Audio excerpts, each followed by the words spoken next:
मित्र नमस्कार. लोकराज्य अध्यासन कराडतर्फे आयोजित वाचन जागर उपक्रमात आपणा साऱ्यांचं मनपूर्वक स्वागत. ज्येष्ठ साहित्यिक लोकशाहीर अण्णाभाऊ साठे लिखित फकीरा या विख्यात कादंबरीचं क्रमशः वाचन. वाचक स्वर ॲडव्होकेट संभाजीराव मोहिते कराड. फकीरा भाग क्रमांक 28. नाहीतर काय करणार, पंत मध्येच ओरडले आणि पाटील म्हणाला, आम्ही तुम्हासनी सरळ करू.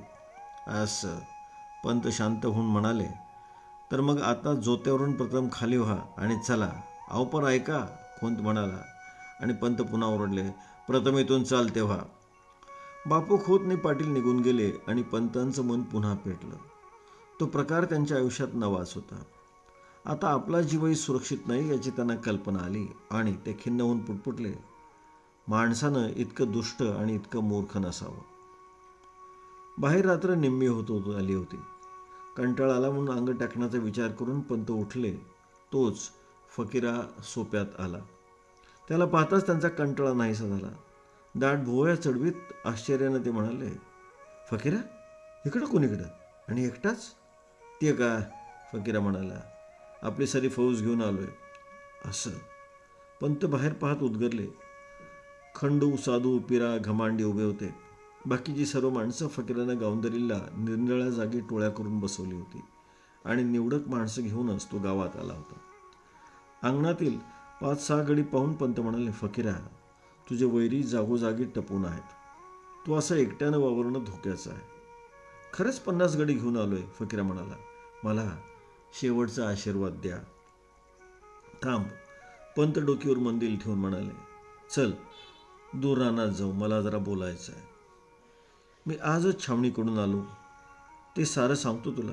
असं म्हणून ते अंगण उतरून चालू लागले आणि फकीरा त्यांच्या मागं निघाला. उशीर चालून गावाबाहेर आल्यानंतर पंत एका आंब्याखाली बसले. ऐसपैस बसून चिंतायुक्त स्वरात ते बोलू लागले आणि फकीरा पुढं बसून ऐकू लागला.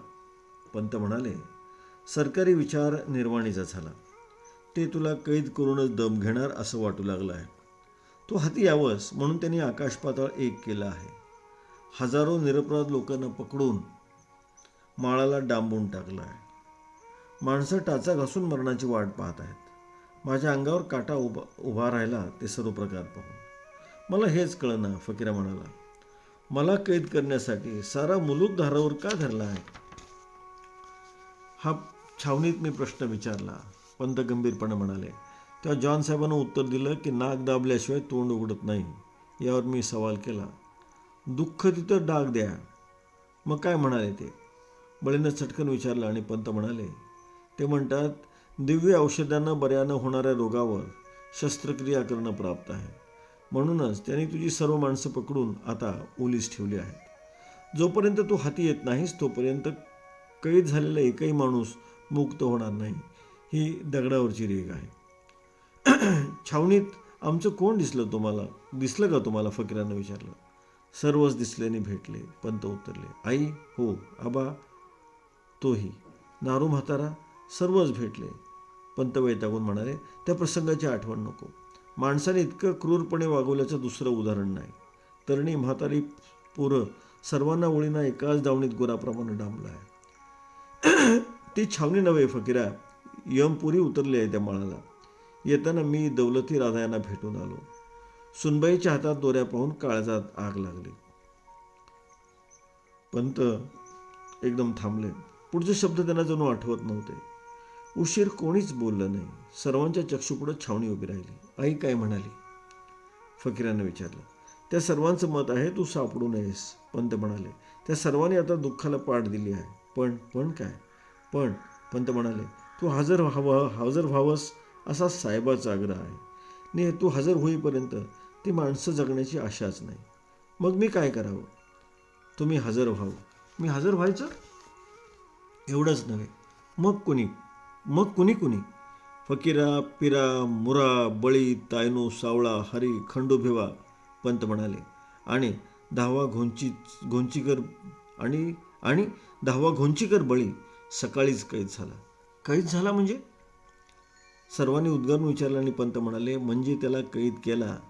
त्यानं कराडच्या कृष्णा पुलावर लष्कराची गर्दी केली, परंतु कैद झाल्यानंतर शिपायाने व खोताने त्याची दाढी उपटून काढली. तो मला दिसला तेव्हा प्रथम मी त्याला ओळखलंच नाही. तो जखमी झाला आहे. मग घात झाला. फकीरा म्हणाला, आता जगण्यात राम उरला नाही. आता मरण्यातच जन्माचं सार्थक होणार. बळी, असं म्हणून फकीरा नेरल्याच्या रोखाने वळून पाहिलं आणि चटकन उठून तो पुन्हा म्हणाला, आबा, मी उद्याच ती छावणी गारद करणार. छावणी मारून काढणं कुवती बाहेरचं आहे, पंत म्हणाले. लष्कराची तुम्ही कशी झंझूट देणार? तिथं बखतबंद लोकांची फौज आहे. असल, फकीरा म्हणाला. मी कत्तल करीत करीत कटून जाईन. हजारोहून वैऱ्या हाती मान देण्यापरीस मरणाला जीव देऊन मोकळा होईन. परंतु पुढं काय? पंत म्हणाले. 8 लोकांची गर्दन जाणं आणि 800ची कत्तल करून घेणं यात कोणतं ठीक दिसेल ते कर. परंतु लवकर कर. त्या गोरगरिबांचा प्राण वाचव. तो खोत, तो कबीरा, हा पाटील इरीला पडले आहेत. माझाही जीवित धोक्यात आहे. फकीरा, आत्ताच मला खोत येऊन धमकी देऊन गेला. मी वाईच विचार करतो, फकीरा म्हणाला. साऱ्यासनी विचारून काय करायचं ते नक्की करून मग मी तुम्हाला भेटतो. ठीक, तसं कर, पंत म्हणाले आणि उठले. घराकडे निघाले. फकीरा चालू लागला. पांगून ठेवलेली माणसं जमवून त्या सर्वांचा विचार करून तो काय ते निश्चित करायचं असा बेत करून तो निघाला. चांदणं दुधासारखं वर्षत होतं. सृष्टी रुपेरी पावसा प्रकाशात न्हावून निघाली होती. वातावरण धुंद झालं होतं. विहिरीवरच्या कण्हेरीची फुलं आपला सुगंध पसरवित होती आणि त्या माळाला लागून असलेल्या मसनवट्यात घाणेरीला बहर आला होता. मसनवटांनी मळा यामध्ये सावळा आणि भिवा आपली 10 माणसं घेऊन बसले होते. बाकीची माणसं घोंगड्यांच्या खालवरी घालून पडली होती.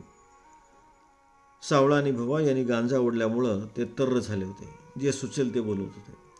वाऱ्यानं गांजाची तार चढत होती. भिवा चिकळून गेला होता. तो हळूच म्हणाला, पाहुणं, आता असं करूया. कसं करूया? सावळा हुंकरला आणि भिवा म्हणाला, फकीरा लवकर येत नाही तर तुम्ही मला एक गोष्ट सांगा. मी एक लावणी म्हणतो. काय लावणी? सावळा आश्चर्याने म्हणाला. अहो, तुम्ही लावणी म्हणणार? का का भिवा चिडक्या सुरात म्हणाला. मला काय समजता तुम्ही? माझ्यावानी गाणारा आमच्या गावात दुसरा नाही. ते खरं असेल व, सावळा म्हणाला, पण इथं मळा जवळ आहे आणि आपण पाटलाच्या गावंदरीला बसलोय. तुम्ही गुमान गोष्ट सांगा. भिवा गुरकला.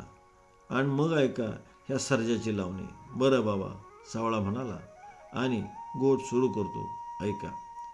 एका कुंभाराचं एक गाढव होतं. ते रोज दिवसभर काम उरकून थकत होतं. म्हणून कुंभार त्याला रातचा रानात सोडित होता आणि ते गाढव लोकांची उभी पिकं खात होतं. गहू, हरभरा, ऊस, गाजरं अशी पिकं चोरून खाऊन ते गाढव माजलं. अगदी भोपळ्यागत टमटमीत झालं. म्हणजे रातभर चोरी करून ते दिसायला घरी यायचं ते? भिवानं मध्येच विचारलं आणि सावळा म्हणाला, हां. मोरं त्या गाढवाला एक कोल्हा भेटला. तो बी चोर. मग दोघांची जमली दोस्ती आणि दोघं बी रातभर चोरून खात फिरू लागलं. पण कोणाच्या बाला घावायचं ते नाव घेत नव्हते दोघं. बरं, मोहरं, भिवानं हुंकार दिला आणि सावळा म्हणाला, एकदा अशीच चांदणी रात होती. गाढवने ते कोल्हा एका मळ्यात शिरून खात होतं. पोटभर खाल्ल्यावर गाढव कोल्याला म्हणाला, ए गाड्या, मी गाणं म्हणू का? पण कोल्हा टराकला. तो म्हणाला, मामा, तुमचा आवाज दांडगा आहे. तुम्ही गाणं कसं म्हणणार? तेव्हा त्या गाढवाला राग आला. ते भितरलं आणि ते कोल्यान म्हणाला, ए भडव्या, तुम्हाला काय समजतोस का? मला गाणं येत नाही वय. मग कोल्हा काय म्हणाला? भिवानं विचारलं आणि सावळा म्हणाला, ते काय म्हणणार? ते म्हणालं, गाढव मामा, तुम्ही हात गाणं म्हणा. मी त्या बांधावर बसून माळकर येतील तेच बघतो. कोल्हा दूर गेला. एका बांधावर बसला आणि त्या गाढवानं आपलं भसाड गाणं सुरू केलं. त्याबरोबर मळकऱ्यासनी जाग आली. त्यांनी काठ्या काढल्या आणि त्या गाढवाला मार मार मारून खाली पाडलं. पार पडलं गाढव आणि मग माळकऱ्यांनी एक उकळ आणून त्या गाढवाच्या गळ्यात बांधलं. ती जितं होईल आणि पळल म्हणून.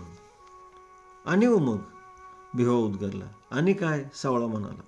उशिरानं गाढव जागं झालं आणि उखळा सकट पळायला लागलं. तेव्हा कोल्हा म्हणाला, मामा, गाणं चांगलं होतं म्हणून तुम्हाला हे मनी बक्षीस मिळालं. झाली माझी गोष्ट. हां, करा सुरू गाणं. ही गोष्ट भिवाला पटली तो एकाएकी पोट धरून हसू लागला. त्याच्या भयंकर हास्यानं मळकरी जागे झालं आणि मसनवटीत भूतच उठलं असे समजून पळू लागले. भिवा पोट धरून हसत म्हणाला, नका, माझं गाणं राहिलं. खरं आहे, माझे बी गळ्यात उखळ पडल र बाबा. एवढ्यात फकीर आला. सर्व एकत्र आले आणि पंतांनी जे जे सांगितलं ते सर्व फकीराने सर्वांना सांगून तो म्हणाला, 8 जण जोवर हजर होत नाहीत तोवर आपली माणसं सुटत नाही. ती सरकार तिसने सोडणार नाही. 8 जण कोण? एकदम आवाज उठला. ऐका, फकीरा म्हणाला. फकीरा, पिरा, मुरा, बळी, तायनो, सावळा, भिवा. आणि मग तुमचं मत काय? सर्वांनी विचारलं. आता ते मी कसं सांगू फकीरा? जे पंतांनी सांगितलं ते मी तुम्हासनी कळवलं. आता मोहरं काय करायचं ते मोहरं आल्यावर ठरवू. सत्तूचं पाठबळ मिळालं तरच आम्ही नेरल्याची छावणी कापून काढू, नाहीतर आम्हासनी आपली मान कापून दिली पाहिजे. 8 मुंडकी घेऊनच सरकार माळाला खोतानं लावलेली दावण सोडणार आहे.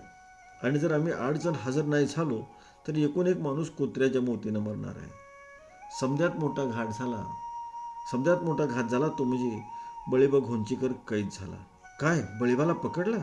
सर्वांच्या मुखातून आश्चर्याचा उद्गार निघाला आणि तळमळून फकीरा म्हणाला, बळीला कराडला कैद झाली आणि छावणीपातून 11 मैल खोतानं त्याची दाढी उपटून काढली.